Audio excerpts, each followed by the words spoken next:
Provee ese hijo y después ella va y lo entrega ahí en el tabernáculo.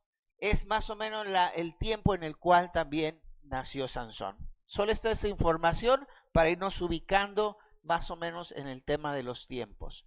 Y ahora sí vamos a ver el tema de el libertador. ¿Qué es lo que hizo el pueblo de Israel en su pecado? Pues obviamente la idolatría, como ya hemos visto de diferentes maneras o en diferentes pasajes. El opresor, dijimos, son los filisteos, y aquí comienza la historia del libertador. Y comienza hablando acerca de un hombre llamado Manoa. Y dice el versículo 2, y había un hombre de Sora, de la tribu de Dan, que significa juez o juicio, Dan, dice, el cual se llamaba Manoa, y su mujer era estéril y nunca había tenido hijos. Pero estos son datos interesantes que nos van a ayudar a ir entendiendo mejor la participación de Dios y cómo Él es glorificado en medio de toda esta situación. En primer lugar, me gustaría mencionar que en relación al libertador, su papá o la persona que aparece aquí, este hombre Manoah, su nombre significa descanso o quietud. Y dijimos que generalmente en el Antiguo Testamento o en la antigüedad, el nombre de las personas reflejaba mucho de lo que era su carácter o su temperamento. Evidentemente Manoah era un hombre tranquilo, un hombre que manifestaba descanso en su vida, ¿sí? Y ahora vamos a ver algunos aspectos interesantes. Y manifestaba también una quietud. No es que fuera lento, ¿ok? O que fuera pasivo. Esa es otra cosa distinta, ¿ok? No es que Manoah era un hombre lento o pasivo, sino dice que aquí su temperamento o reflejaba un descanso y una quietud, ¿ok? Ahora, en primer lugar, vamos a ver en relación a este tema del libertador, que en el versículo 3 sucede un anuncio, ¿sí? Y dice ahí, a esta mujer, la esposa de Manoah, quien era estéril, apareció el ángel de Jehová y le dijo, he aquí tú eres estéril y nunca has tenido hijos, pero concebirás y darás a luz un hijo. Y en primer lugar, aquí vemos que el anuncio tiene que ver con una promesa. Y me encanta ver cómo aquí el ángel del Señor, esto es una teofanía, vamos a mencionar esto. Una teofanía es una aparición de Cristo en el Antiguo Testamento. Aquí el ángel o la persona que se acerca a la esposa de Manoah es el mismo Cristo.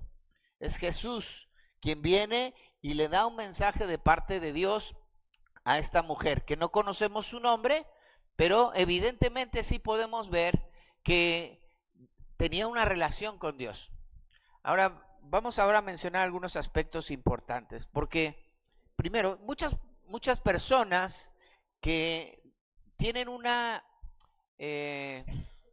alguna actividad importante o son eminencia o Dios les usa de una forma especial en la escritura, nacieron de madres que habían carecido de tener hijos, no tenían esa bendición de haber tenido hijos. Y varios personajes en la escritura que Dios usó grandemente fueron hijos de madres estériles. Por ejemplo, Isaac, su madre no podía tener hijos y Dios obra para que ella, Sara, tenga a Isaac. Alrededor de 90 años, dice que la costumbre ya de las mujeres había cesado en ella, o sea, ya tenía muchos años con la menopausia y ya no podía ella tener hijos, y en medio de esa situación Dios le da un hijo, aparte era estéril. Y también vemos que el mismo José era un hombre que su madre no podía tener hijos. ¿Recuerdan que hablamos como un ejemplo de la idolatría? Cómo fue ahí con su marido y le dijo, dame un hijo o me muero, ¿no? Ahí tratando de manipular las situaciones y todo. Pero vemos que Dios hizo el milagro y nace José. También Samuel, quien era contemporáneo.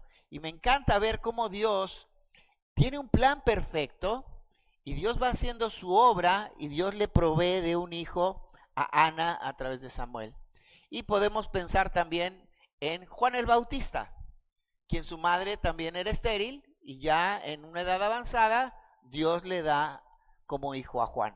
Ahora, me encanta ver esta promesa porque aquí él le dice, bueno, yo te conozco, yo sé que tú eres estéril, pero ya no lo serás. ¿Sí? Así dice el texto, ya no serás estéril. Dice, he aquí, tú eres estéril y nunca has tenido hijos, pero concebirás y darás a luz un hijo. Entonces vemos aquí una promesa que hace el Señor a esta mujer, pero en segundo lugar vamos a ver que no solamente este anuncio contenía una promesa, sino también contenían las condiciones a través de las cuales ella iba a tener este hijo. Dice que su hijo, dice el texto ahí, ahora pues no bebas vino ni sidra, ni comas cosa inmunda, pues he aquí que concebirás y darás un hijo, y navaja no pasará sobre su cabeza, porque el niño será nazareo a Dios desde su nacimiento, y él comenzará a salvar a Israel de mano de los filisteos.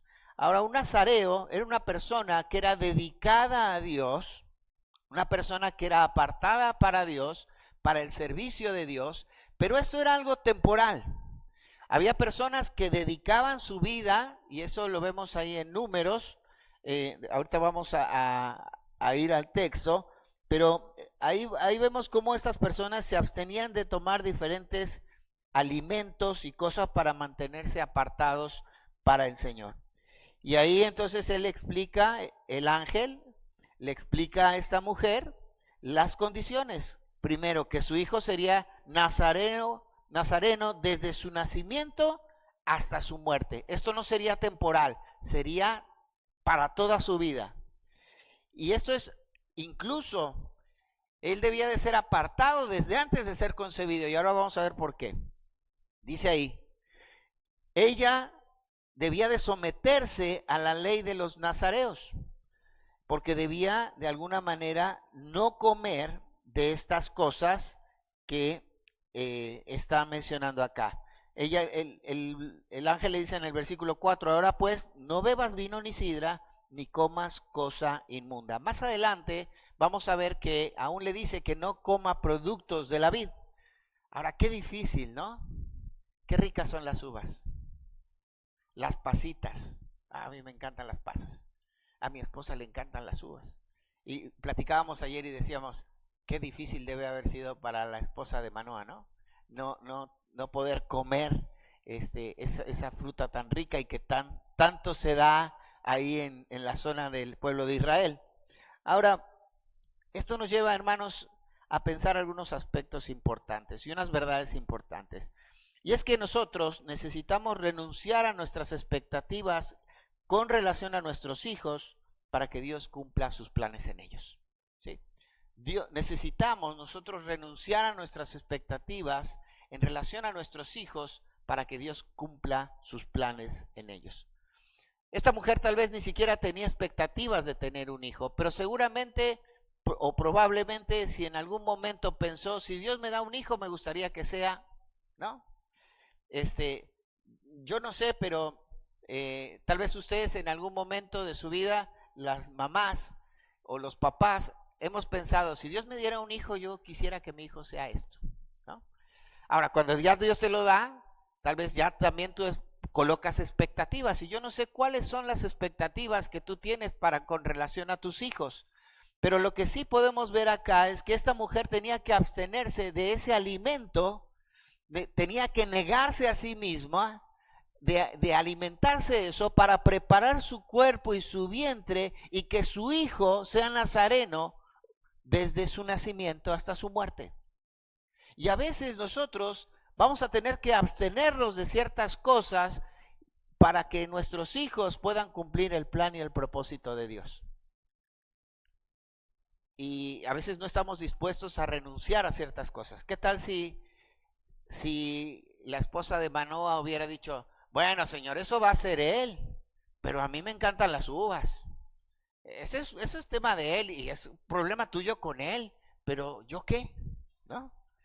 No, esta mujer, vamos a ver más adelante, que estuvo dispuesta a poder renunciar a ella misma, a negarse a sí misma, para que Dios pueda cumplir el propósito de Dios en su hijo o a través de su hijo.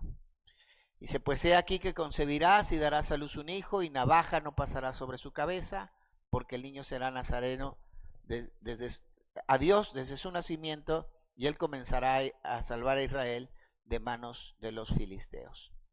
Ahora, no solamente vemos la promesa, no solamente vemos esta condición, sino también vemos una encomienda. ¿Cuál es la encomienda? Que él comenzará a salvar a Israel. Pero es interesante porque dice, él comenzará a salvar a Israel de mano de los filisteos. La obra terminó con David. David es el que venció finalmente a los filisteos. Si bien Sansón tira las columnas ahí, lo vamos a ver más adelante, y muere mucha gente ahí, pero la opresión del pueblo de los filisteos siguió después en el tiempo de David. ¿Recuerdan cómo David peleaba constantemente con los filisteos? ¿Contra quién peleó con su onda? Contra el gigante filisteo, ¿cierto? Y ahí Sansón comienza la obra, pero David la termina. Ahora, Sansón, hermanos, es un tipo de Cristo. Es un tipo de Cristo porque a través de la vida de Sansón nosotros vamos a ver la imagen de Jesús, primero porque él fue concebido milagrosamente y después él fue apartado desde el vientre y por último él salvaría a su pueblo. Es un tipo de Cristo ahí la vida de Sansón. Sin embargo, bueno, la obra completa no la termina Sansón, Cristo sí, sino la salvación del pueblo la termina David, ¿ok? Ahora, en medio de todo este aspecto, vamos a encontrar también algunas verdades que son importantes. Y vamos a ver que ahora aparece un informe, ¿sí? La mujer, esta esposa de Manoa, entonces sale corriendo, dice el versículo 6, y la mujer vino y se lo contó a su marido diciendo, un varón de Dios vino a mí, cuyo aspecto era como aspecto de un ángel de Dios, temible en gran manera, y no le pregunté de dónde ni quién era, ni tampoco él me dijo su nombre. Ahora, yo creo que esa noticia debe haber sido tan impactante para la vida de esta mujer, que ni siquiera le preguntó cómo se llamaba, ¿no? Ni quién era, ni de dónde había venido. Pero sí, ella le da un informe a su marido. Y en ese informe, en primer lugar, aparece el mensajero. Y ella comienza a describirle al mensajero. Y dice que ese mensajero era un varón de Dios que vino hacia ella. Y dice que su aspecto era como el aspecto de un ángel de Dios. Ahora, yo no sé si ellos estaban acostumbrados a ver ángeles de Dios, pero sí lo que podemos ver acá es que tal vez sí habían hablado acerca de ángeles de Dios. Ahora, quiero decirte otra cosa. No describe que el ángel de Dios tenía alas, que bajó volando. No, ¿verdad? Era como un varón de Dios, dice ahí. Entonces, todas las apariciones, hermanos, en la Escritura, todas las apariciones en la Escritura de ángeles no aparecen como a veces nos lo describen en las imágenes que vemos, sino como una persona normal. Y una persona normal que se comunica en un lenguaje que la otra persona entiende. O sea, no utiliza un lenguaje angelical. Eso no es cierto. O sea, cuando la Escritura en Corintios, Pablo está explicando acerca de los dones, está utilizando un tipo de recurso literario que es una hipérbole, ¿sí? Cuando se acuerdan que dice que si yo pudiera mover los montes y trasladarlos de un lado al otro, pero no tengo amor, nada soy. Ahora pregunta, ¿Pablo podía mover los montes? No. Y después dice, sigue comparando cosas y después, si yo hablara lenguas angelicales, pero no tengo amor, vendría a ser como un metal que solamente hace ruido, que retiñe, pero que nadie entiende. ¿Sí me explico? El contexto es una hipérbole, es una exageración. Entonces está exagerando Pablo diciendo, Pablo no puede mover los montes, Pablo no tiene esas fuerzas, Pablo no puede y no existe un lenguaje angelical. ¿Me explico?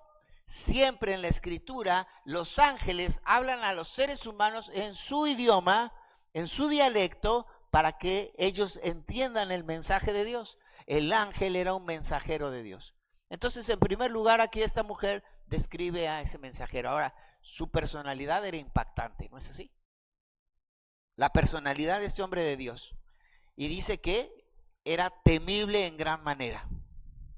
Ahora, quedó tan impactada, dice, y no le pregunté de dónde ni quién era. Y a veces así nos pasa, ¿no? Cuando Dios impacta nuestra vida, a veces los detalles no podemos observar todos los detalles. Pero esta mujer hace ahí un poquito hincapié en eso. Pero no solamente ella describe al mensajero, sino en ese informe ella también describe el mensaje. Y me dijo, he aquí que tú concebirás y darás a luz un hijo, Por tanto, ahora no bebas vino, ni sidra, ni comas cosa inmunda, porque este niño será nazareo a Dios desde su nacimiento hasta el día de su muerte. Ahora sí, acompáñenme a Números capítulo 6 y verso 2. Números capítulo 6 y verso 2. Para que podamos un poquito entender qué era un nazareo y cuáles eran las características que debía de tener ahí. Dice, vamos a leer desde el versículo 1. Dice, habló Jehová a Moisés diciendo, habla a los hijos de Israel y diles, el hombre o la mujer que se apartare haciendo voto de nazareo, ¿sí? O sea, esta palabra en el hebreo significa separado o consagrado. Para dedicarse a Jehová, se abstendrá de vino y de sidra, no beberá vinagre de vino, ni vinagre de sidra, ni beberá ningún licor de uvas, ni tampoco comerá uvas frescas ni secas. Todo el tiempo de su nazareato, de todo lo que se hace de la vid, desde los granillos hasta el ollejo, no comerá. Todo el tiempo del voto de su nazareato, no pasará navaja sobre su cabeza, hasta que sean cumplidos los días de su apartamiento a Jehová, será santo y dejará crecer su cabello. Todo el tiempo que se aparte para Jehová, no se acercará a persona muerta, ni aun por su padre, ni por su madre, ni por su hermano, ni por su hermana, podrá contaminarse cuando mueran, porque la consagración de su Dios tiene sobre su cabeza. Todo el tiempo de su nazareato será santo para Jehová. ¿Ok? Estas son las condiciones del nazareo, o el nazareno, nazareo, que debía de respetar y que debían de cumplir. Por eso Dios estaba preparando desde antes del nacimiento el cuerpo de su madre para que no tuviera ninguna contaminación de uva ni de ninguno de esos elementos. Dios va trabajando. Ahora me encanta porque cuando Dios hace algo maravilloso, entonces Él comienza a obrar en la gente que está, que va a utilizar, ¿no? Ahora, esta mujer ordinaria, porque no dice que era una mujer sobresaliente, no dice que Manoah era un hombre de los principales de la tribu de Dan, no. Era un hombre ordinario, una persona como tú y como yo, que Dios comienza a preparar aún su vientre para utilizarle y levantar de ella a este juez. Hermanos, me encanta ver cómo esta mujer corre hacia su marido y le informa esta situación. Y esto nos arroja un principio importante, y es que la comunicación en el matrimonio es importante para cumplir los propósitos de Dios. Ella podría haberse quedado callada. ¿Se acuerdan cuando María veía lo que Dios hacía en su hijo? Dice que ella lo meditaba en su corazón, ¿sí? Ahora, no es que no hubiera comunicación con José, ¿sí me explico? Pero en este caso, esta mujer quedó tan impactada, fue tan fuerte esto, que fue hacia su esposo y comunicó lo que Dios estaba haciendo en su vida. Y eso es importante, hermanos. Un matrimonio que no tiene comunicación en relación al plan de Dios para la vida de su familia y de sus hijos, será muy difícil que puedan avanzar y que el plan o el propósito de Dios se pueda cumplir. Y es importante que trabajemos en esa área. Comunicación no es decir buenos días, ¿cómo estás? Sino es llegar al nivel más profundo de la comunicación. ¿Cómo te sientes y qué necesitas? ¿Sí? Podemos tener conversaciones superficiales, pero eso no significa comunicación. Podemos dar ideas, pero no significa que estamos comunicando, ¿sí? Que estamos transmitiendo realmente lo que está pasando en nuestra vida, en nuestro corazón. Entonces, el nivel más profundo en la comunicación dentro del matrimonio comienza, son 5 niveles, pero el cuarto es ¿cómo te sientes? ¿Sí? Y el quinto es ¿qué necesitas? ¿Ok? Creo que a veces las mujeres son más expresivas en relación a cómo se sienten, ¿verdad? Y ahora, hermano, no pretendas entender a tu esposa, ¿sí? hablamos de comunicación, pero no pretendas entender a tu esposa, porque es correcto ese dicho que dice, ningún hombre puede entender a una mujer, ¿sí? Ahora, quiero decirte algo, no porque las mujeres sean complicadas, no, nada que ver, es porque hemos sido diseñados diferentes. Nosotros somos resolutivos, las mujeres son preventivas. Entonces yo jamás podré entender cómo piensa mi esposa, porque no soy mujer. ¿Me explico? Ni la mujer podrá entender cómo piensa el esposo, porque es mujer y él es hombre. Pero lo que sí podemos hacer es entender cómo piensa ella y entender cómo piensa él. Y entonces manifestar cómo te sientes. Y si tú como hombre le preguntas cómo te sientes, deja que te diga cómo se siente. Porque te va a expresar cómo se siente, pero no quiere que le digas cómo lo va a resolver. ¿Sí me explico? Entonces ahí tú tienes que preguntarle qué necesitas. ¿Ok?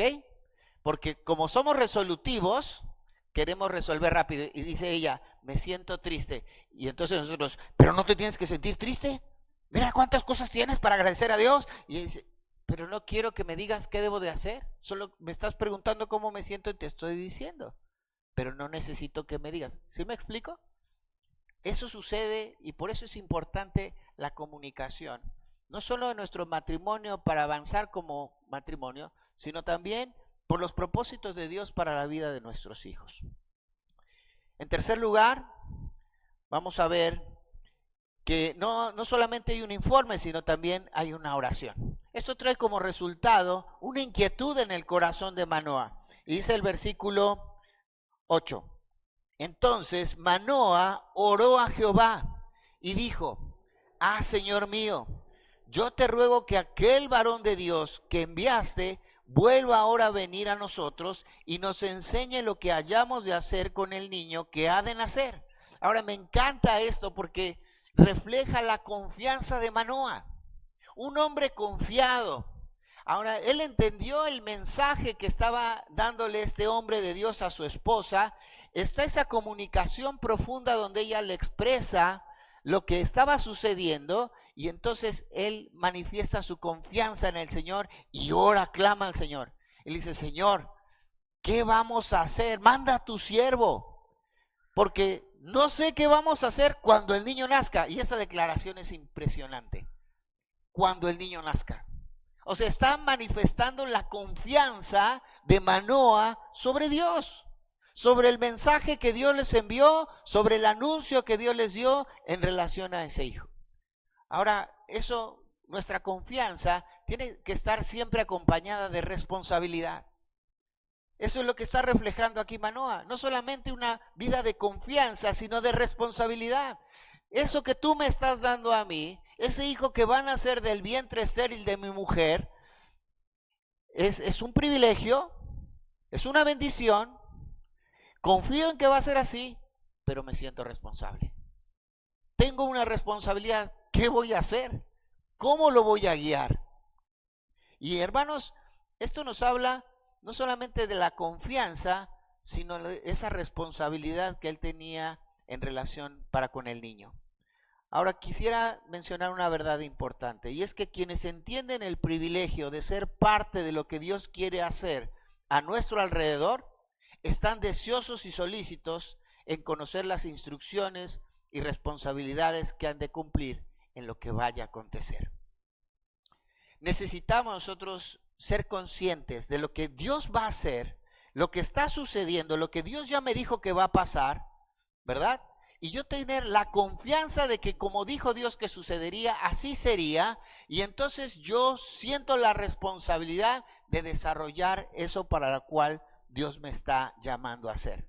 Entonces, tiene que haber en nuestra vida esa solicitud y ese deseo de conocer las instrucciones de Dios. Ahora, quiero decirte algo. Dios, cuando te dio un hijo, tenía un plan para ese hijo. Dios tiene un plan para cada uno de nosotros. La pregunta es, ¿realmente tú has sido solícito en preguntarle a Dios cómo es que tú vas a desarrollar tu responsabilidad en lo que Dios quiere hacer en la vida de tu hijo?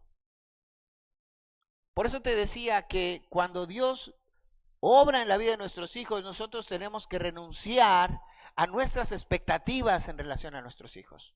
La mayoría de nosotros vamos colocando expectativas de lo que queremos de los demás.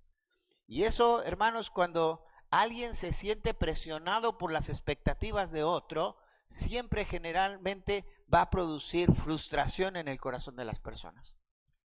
A veces podemos llegar a decir, bueno, es que si yo soy médico, me gustaría que mis hijos sean médicos. O si soy abogado, que mis hijos sean abogados. Si soy maestro, que mis hijos sean maestros, ¿no? Y es mi expectativa, si soy pastor, que mis hijos estén en la obra de Dios o en el pastorado. Y a veces asumimos y damos por hecho que es nuestra expectativa sobre la de Dios en la vida de nuestros hijos. Pero aquí nosotros tenemos que preguntarle a Dios, Dios, ¿cuál es tu expectativa en relación a nuestros hijos? Tenemos que clamar al Señor con la confianza de que Dios usará nuestra vida, porque Dios colocó un hijo en nuestra familia para sus planes y su propósito. Pero yo tengo que entender y preguntarle a Dios cuáles son mis responsabilidades y cómo las voy a desarrollar. Por eso te decía, la semana pasada meditábamos y decíamos, tal vez estamos enseñando a nuestros hijos a amar las cosas materiales.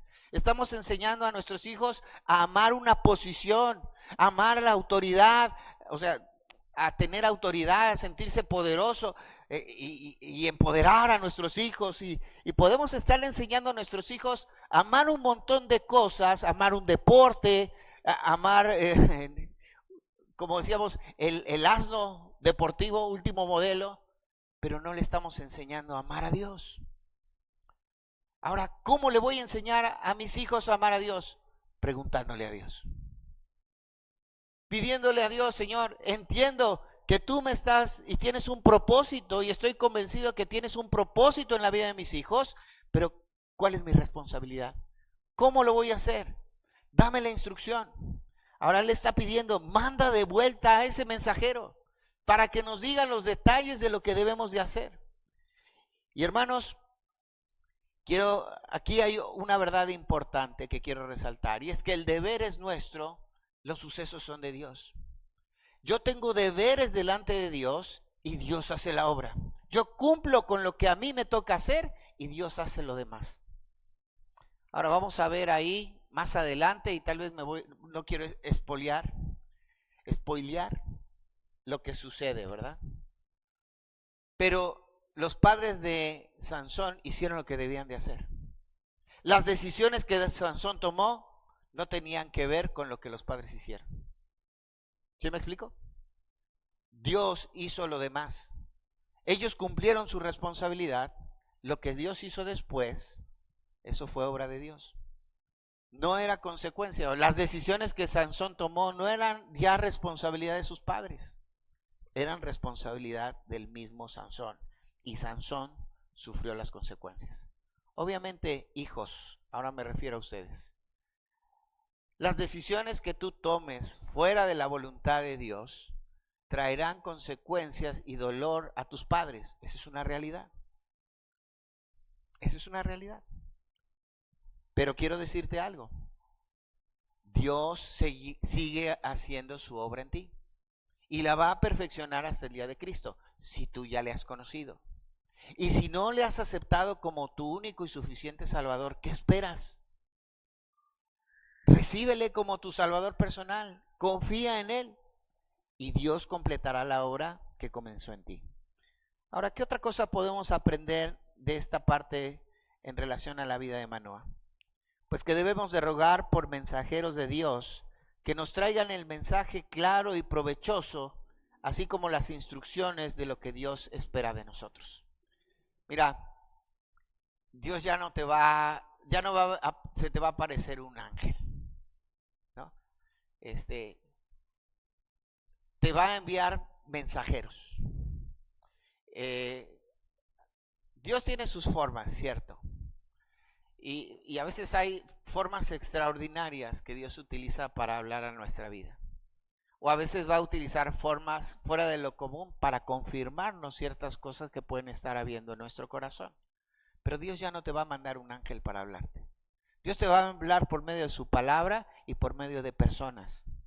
que Dios les ha capacitado o aún les ha hecho pasar por procesos y por la escuela del dolor o por la instrucción de la palabra para que puedan aconsejarte y decirte qué es lo que tienes que hacer con la vida de tus hijos o darte un consejo en cuanto a esto. Ahora necesitamos hombres y mujeres que Dios levante, que traigan el mensaje de la palabra sin adulterar. Hermanos, hoy vivimos en un tiempo de crisis donde desde el púlpito se predican ideas personales, se predican meditaciones de nuestro propio corazón y no se habla la palabra de Dios. Necesitamos personas que se levanten y expongan la palabra de Dios claramente, no sus propias ideas o sus propias conclusiones. Esta es una realidad. La gente está hoy predicando desde el púlpito lo que piensa. Y tenemos que tener mucho cuidado, incluso cuando estamos interpretando el texto, exponiendo el texto, decir, bueno, yo pienso o considero que dice esto. No, ¿qué dice? Si el texto no lo dice, no lo menciones. Y necesitamos seguir orando que Dios levante personas que traigan el mensaje de Dios claro y provechoso, así como las instrucciones que Dios, de lo que Dios espera de nosotros.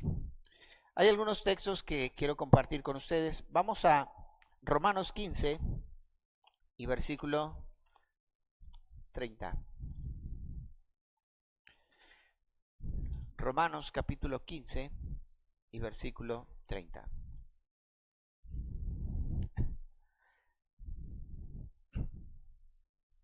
Dice así la Escritura: pero ruego, hermanos, por nuestro Señor Jesucristo y por el amor del Espíritu, que me ayudes orando por mí a Dios, para que sea librado de los rebeldes que están en Judea, y que la ofrenda de mi servicio a los santos en Jerusalén se acepta, para que con gozo llegue a vosotros por la voluntad de Dios, y que sea recreado juntamente con vosotros, o sea, se goce con ellos, ¿no? Y el Dios de paz sea con todos vosotros. Amén. Ahora Pablo está pidiendo por él, para que él pueda llevar no solamente la ofrenda, sino él pueda llevar el mensaje de la palabra claramente a los hermanos ahí en Roma.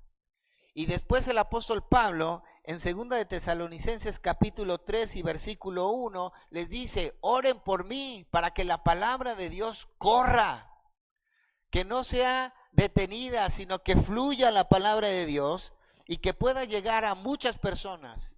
Y eso es lo que necesitamos hacer, que Dios levante a más hombres y mujeres que prediquen la palabra como debe de ser, y que la palabra no se detenga por ideas y pensamientos humanos, sino que la palabra de Dios corra de forma natural.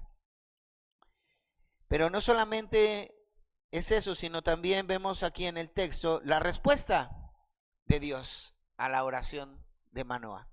Dice el verso 9, y Dios oyó la voz de Manoah, y el ángel de Dios volvió otra vez a la mujer, estando ella en el campo, mas su marido Manoah no estaba con ella.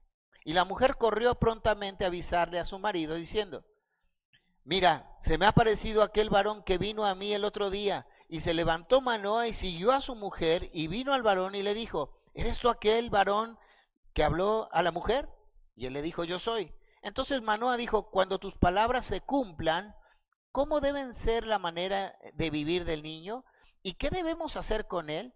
Y el ángel de Jehová respondió a Manoah, la mujer se guardará de todas las cosas que yo le dije, no tomará nada que proceda de la vid, no beberá vino ni sidra, ni comerá cosa inmunda, guardará todo lo que le mandé. Ahora aquí vamos a ver algunos aspectos importantes en relación a esta respuesta. Primero, hermanos, podemos estar seguros de que Dios oye nuestras oraciones, ¿sí? Ahora, la Escritura nos enseña que si pedimos de acuerdo a su voluntad, Él nos oye, ¿sí? Y también si pedimos en el nombre del Señor Jesucristo, Él responde nuestras oraciones. Pero esta es una verdad importante. Podemos estar seguros que Dios escucha nuestras oraciones. Dios oye nuestras oraciones. Ahora, En segundo lugar, no es que Manoa había desconfiado de su esposa, sino estaban reafirmando lo que su esposa le había dicho. ¿Eres tú el hombre que habló con la mujer? ¿Podrías decirme cuáles son las instrucciones? O sea, no está diciendo, yo no le creo a mi esposa. No, al contrario, está afirmando lo que ella está diciendo y está afirmando esas palabras que el mismo ángel le había dicho a ella. Y eso nos lleva a que nosotros podemos estar seguros de que sus promesas se cumplen. Lo que Dios promete, eso se cumple.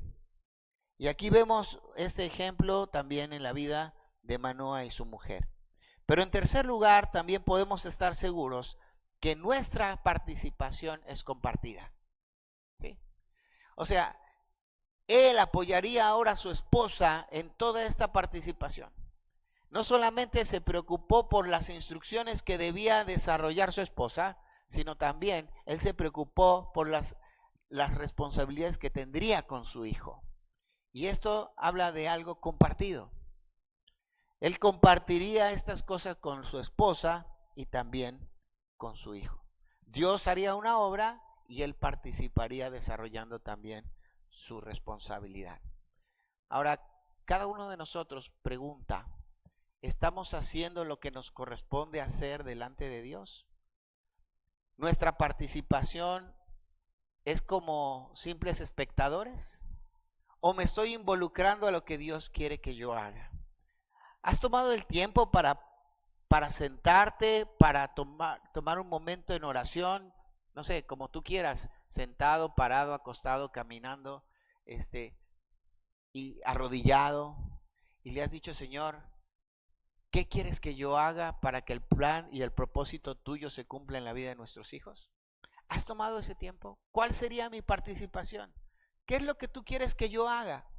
Y eso es lo que tenemos nosotros que hacer. Versículo 15. Dice, entonces Manoa dijo al ángel de Jehová, te ruego que nos permitas detenerte y te prepararemos un cabrito, ¿no? Dice ahí. Ahora, aquí vamos a ver cómo en medio de esa respuesta, ellos buscan de alguna manera compartir con él este alimento. Sin embargo, el ángel de Jehová le respondió a Manoa, aunque me detengas, no comeré de tu pan. ¿Sí? Mas si quieres hacer holocausto, ofrécelo a Jehová. Y no sabía Manoa que aquel fuese ángel de Jehová. Entonces dijo Manoa al ángel de Jehová, ¿cuál es tu nombre? Para que cuando se cumpla tu palabra, te honremos. Y el ángel de Jehová respondió, ¿por qué preguntas por mi nombre, que es admirable? O sea, la idea es aquí, ¿por qué preguntas por mi nombre, que es demasiado maravilloso para que tú lo comprendas? Y Manoa tomó un cabrito y una ofrenda y los ofreció sobre una peña a Jehová, y el ángel hizo milagro ante los ojos de Manoa y de su mujer. Porque aconteció que cuando la llama subía del altar hacia el cielo, el ángel de Jehová subió en la llama del altar ante los ojos de Manoa y de su mujer, los cuales se postraron en tierra. Ahora aquí hay algunos aspectos interesantes en relación al ángel de Jehová. En primer lugar, él rehusó aceptar el presente. ¿Sí? Él rehusó aceptar el presente y dijo, yo no quiero comida. Es más, él le ofreció cabrito, pero el ángel le dijo, no comeré de tu pan. Y lo redireccionó. Dijo, si tú quieres ofrecer algo, ofréceselo al Señor. Lo dirigió hacia Dios. En segundo lugar, él rehusó aceptar la honra. Porque le dijo ahí, dinos tu nombre, déjanos hacer holocausto y ofrecerlo, ¿no? Porque cuando todo esto se dé, te queremos honrar. Y el ángel rechaza o rehúsa aceptar la honra y la dirige hacia Dios. Por eso no tenemos que honrar a los ángeles. Jamás un ángel aceptó la honra. Siempre todo lo desvió el ángel a honrar hacia Dios. No podemos adorar a los ángeles, ni orarle a los ángeles, porque ellos redirigirán todo hacia el Señor. El único ángel, bueno, digamos así, en el concepto que quiere adoración es Satanás. Ningún ángel pide adoración, ni honra, ¿ok? Ni regalos. Y en tercer lugar, él recibió el sacrificio y subió en la llama de fuego. ¿Sí? Él recibe el sacrificio que es dirigido al Señor y sube, dice, y hace un milagro. Y de esta manera Él les confirma que era Dios mismo. Dios mismo se había presentado delante de ellos, el ángel de Jehová. Y esto trae como resultado que había un gran temor. Dice el versículo 21. Y el ángel de Jehová no volvió a aparecer a Manoa ni a su mujer. Entonces conoció Manoa que era el ángel de Jehová. Y dijo Manoa a su mujer: ciertamente moriremos, porque a Dios hemos visto. Y encontramos que en la ley decía que nadie podía ver a Dios cara a cara, porque entonces la santidad de Dios haría que la persona cayera fulminada, muriera. Ahora aquí se despierte un temor en la vida de Manoa, porque ahora se dio cuenta que era Dios mismo hablando con él. Pero no solamente estos versículos manifiestan el temor de Manoa. Fíjate lo que dice el 23. Y su mujer le respondió: si Jehová nos quisiere matar, no aceptaría de nuestras manos el holocausto y la ofrenda, ni nos hubiera mostrado todas estas cosas, ni ahora nos habría anunciado esto. Entonces, ¿qué estamos viendo aquí? La fe de esta mujer. Y está diciendo: a ver, Manoa, tranquilo, ¿sí? Y a veces necesitamos que nuestra esposa nos frene nuestras emociones, ¿no es así? Desde una fe correcta, desde una perspectiva de Dios correcta. Y le dice: a ver, Manoa, tranquilo. Si el Señor no hubiera aceptado nuestro holocausto, entonces sí estaríamos muertos. Pero Él lo aceptó, ¿sí? Y en segundo lugar, si Él nos quisiera matar, no nos hubiera dado esta encomienda. Y a veces, hermanos, tenemos que reconocer que necesitamos de el cuidado y el ánimo de nuestras esposas para con nuestra vida. Pero también podemos encontrar una verdad, y es que Dios no hace las cosas a medias. Siempre va a completar la obra que comenzó en nosotros. Él comenzó una obra, Él les anunció y les dijo: de ustedes, de ti, mujer, que eres estéril, que nunca has tenido hijos, concebirás y darás a luz un hijo, ¿sí? Y entonces Él le prometió, Él comenzó la obra, pero el Señor le iba a terminar. Qué frustrante hubiera sido que cuando ven ahí al ángel y entonces caen muertos fulminados. ¿Sí? Dios comienza una obra y la termina hasta el día de Jesucristo, dice Filipenses 1:6. Versículo 24. Y la mujer dio a luz un hijo y le puso por nombre Sansón. Aquí hay dos interpretaciones en relación al nombre de Sansón. Una de las raíces hebreas del nombre de Sansón se puede traducir como sol, como algo, sí, como un sol, como luz. Y otra traducción, dice Flavio Josefo, que su raíz puede ser fuerte, que también tendría relación. Porque él de alguna manera vendría a dar luz al pueblo de Israel y daría libertad y se colocaría como el líder. Así como el sol todas las mañanas sale y se coloca como el líder del día, así sería también la vida de Sansón. Pero también conocemos que Dios le daría fuerza más allá de lo común. Ahora, dice que el espíritu, dice, y Jehová lo bendijo. El niño creció y Jehová lo bendijo. Y el espíritu de Jehová comenzó a manifestarse en él en los campamentos de Dan, entre Sora y Estaol.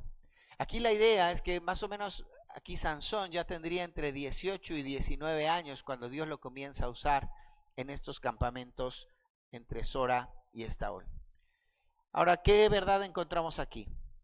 Que el Espíritu de Dios forma en nosotros celo, pasión y nos da fuerza para vencer al enemigo.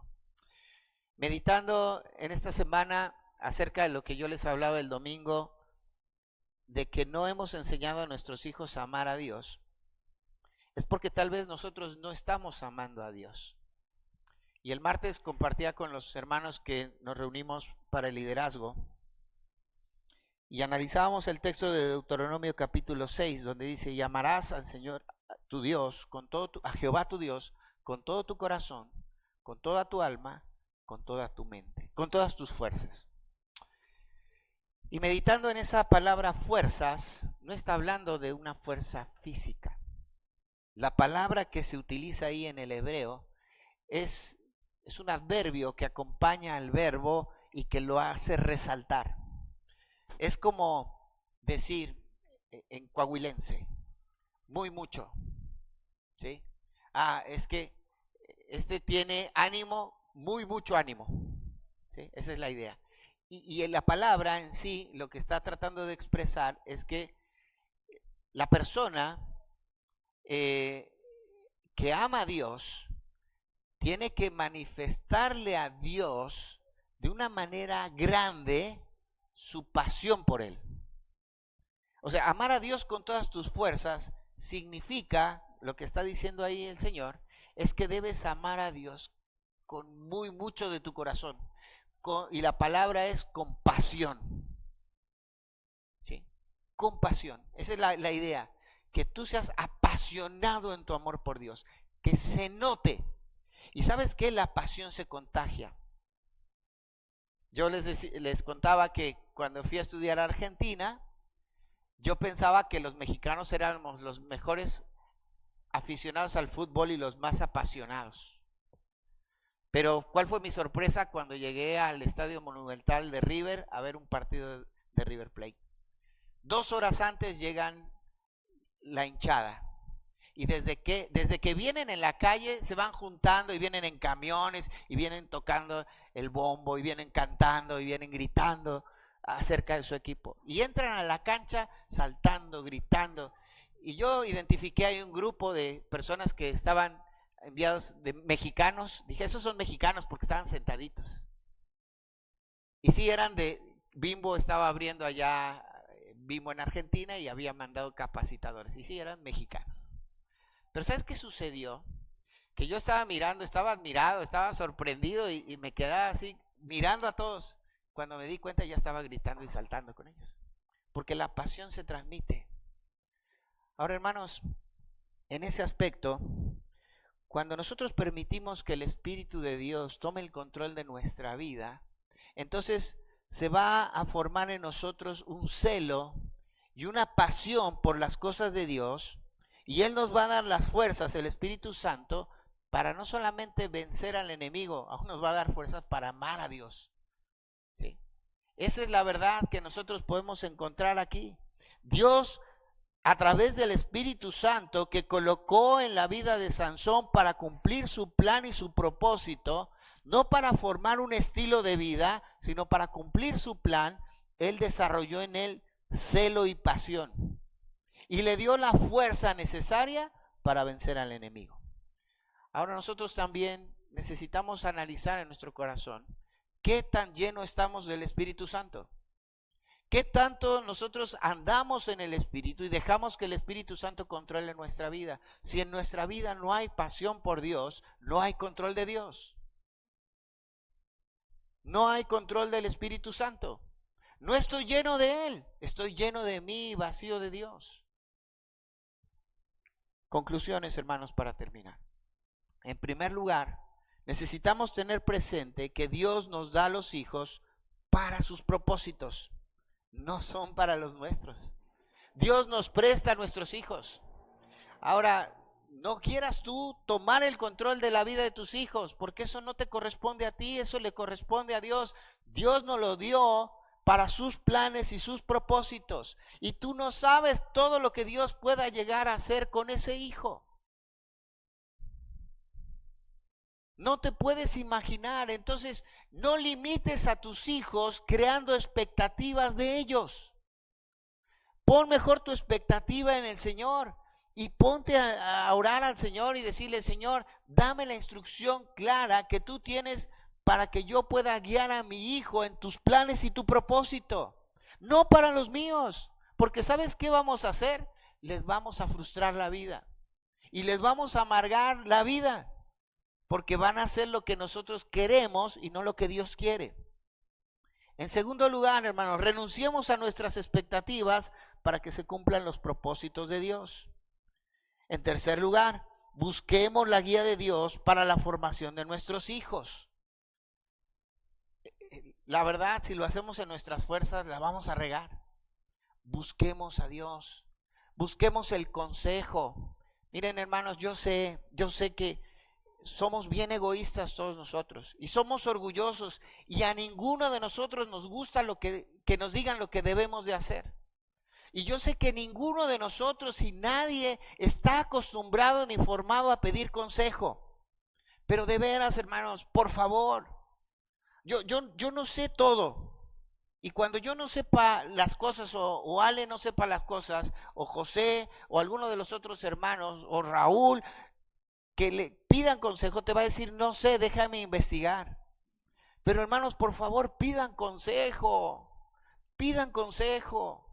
porque tomamos decisiones en nuestras emociones y a veces nos justificamos y nos escondemos tras el argumento de que, bueno, Dios es fiel y es misericordioso y es su gracia. Pero hermano, ya te llevaste por enfrente un montón de cosas y ya vas a tener consecuencias. Y esas consecuencias la gracia no las cubre. Es más, la gracia las evidencia para que otros aprendan de eso. Hermanos, entonces tendremos más trabajo si ustedes no piden consejo. Ahora, tal vez tus problemas, tú estás pensando que el problema que tienes está tan complicado y tan enredado que no hay salida. Quiero decirte algo, la Biblia tiene salida para todo. La Escritura dice que nosotros no vamos a ser tentados más de lo que podemos resistir, sino que juntamente con la tentación, ¿qué? Y la salida está en la Escritura. Entonces, todo problema, toda situación que lleguemos en nuestra vida tiene solución en la palabra de Dios. Pero por favor, ya no te dejes llevar por tus emociones y tus sentimientos, ni por tu propio pensamiento. Busca el consejo y la guía de Dios y su palabra, no tu propio razonamiento, porque la vas a regar. ¿Y sabes qué? Vamos a tener más trabajo después nosotros.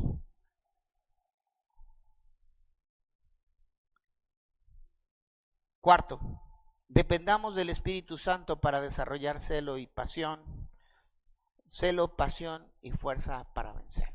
Oramos. Padre, muchas gracias te damos en esta hora por el tiempo que tenemos junto a tu palabra. Gracias por la vida de Manoa, su esposa. Gracias, Señor, porque podemos ver una mujer piadosa que buscaba un tiempo contigo. Gracias porque si bien era una mujer ordinaria, ella podía buscarte. Porque también vemos en Ana una misma característica, porque vemos en María también una misma característica. Y te rogamos que tú sigas levantando mujeres piadosas de esta iglesia para que, Señor, la vida de ellas pueda ser un impacto en la vida de sus hijos. Gracias por los hijos que nos has dado. Perdónanos si los hemos guiado en nuestras propias fuerzas. Perdónanos, Señor, si lo hemos hecho desde nuestros propios conceptos o ideas. Pero, Señor, te rogamos que tú nos digas qué más debemos de hacer. Señor, yo sé que en algunos lo único que nos queda es dejarlos en tus manos y que tú sigas completando la obra y que comenzaste en ellos, que podamos confiar en eso que tú estás haciendo. Señor, tal vez la forma y la ruta será dolorosa y tal vez nos dolerá también a nosotros, pero Señor, te ponemos en tus manos a nuestros hijos para que tú cumplas tu plan y tu propósito en ellos y seas glorificado. Señor, te agradecemos por este tiempo juntos en el nombre de Jesús. Amén.